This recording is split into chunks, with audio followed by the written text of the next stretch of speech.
Voici le titre qui échappe le Maroc depuis 1976. La dernière fois que le Maroc était en finale est en 1976 et malheureusement ils ont perdu contre la Tunisie. Depuis, le Maroc est devenu la première sélection africaine à atteindre le dernier carré de la Coupe du Monde. Ils ont terminé 4e lors de la dernière Coupe du Monde et espèrent défendre leur titre chez eux en 2025 après avoir obtenu la réorganisation de la Coupe du Monde. C'est avec ce grand titre que le Maroc de Walid Regragui s'avance pour remporter la CAN 2024. Pourquoi dit-on que le Maroc s'avance pour remporter la CAN? Tout d'abord, lorsqu'on fait un flashback et on observe les dernières prestations du Maroc en Coupe du Monde, nous voyons des résultats très magnifiques. C'est le cas du match Maroc-Espagne où le Maroc a gagné 3-0. Le cas du match Portugal-Maroc où le Maroc a également gagné 1-0. Voici la plus grande Coupe d'Afrique des Nations. Ce qui nous intéresse est de voir comment et ce que le Maroc va défendre son titre de 4e au dernier mondial.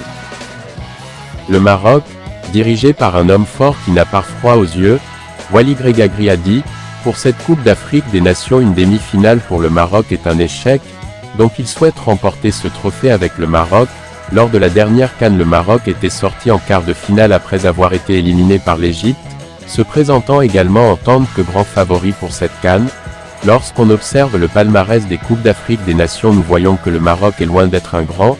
Cependant, nous allons voir si elle pourra retrouver l'Algérie ou la Côte d'Ivoire qui ont tous ensemble 2 titres.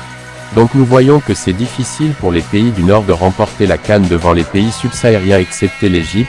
Mais il sera étonnant de voir le Maroc 4e au dernier mondial de sortie au premier tour, mais cela n'arrivera pas avec Walid Regragui.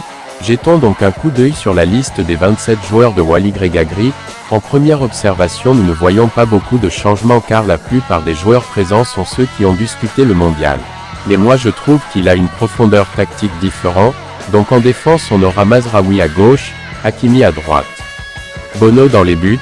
Au niveau de la défense centrale on a Aguerd, Saïs, au milieu nous avons Amrabat, Harit, El Khanous qui pourront apporter de la verticalité. Dis-moi, comment vous trouvez cette tactique pour un Maroc qui part chercher la Coupe d'Afrique des Nations? Lorsqu'on entre encore plus dans les détails, nous voyons que le Maroc a joué 7 matchs cet été et n'a perdu qu'un seul. Jetons maintenant un coup d'œil sur le groupe F où est situé le Maroc. Dans ce groupe on peut déjà dire que le Maroc est le chef, la RDC Congo et la Zambie les outsiders du groupe, la Tanzanie qui est le poids faible. Donc nous tous nous voyons déjà le Maroc comme premier du groupe F. Dis-moi dans les commentaires si le Maroc va atteindre son but. Mais avant de partir, n'oubliez pas de lâcher un pouce bleu. À bientôt.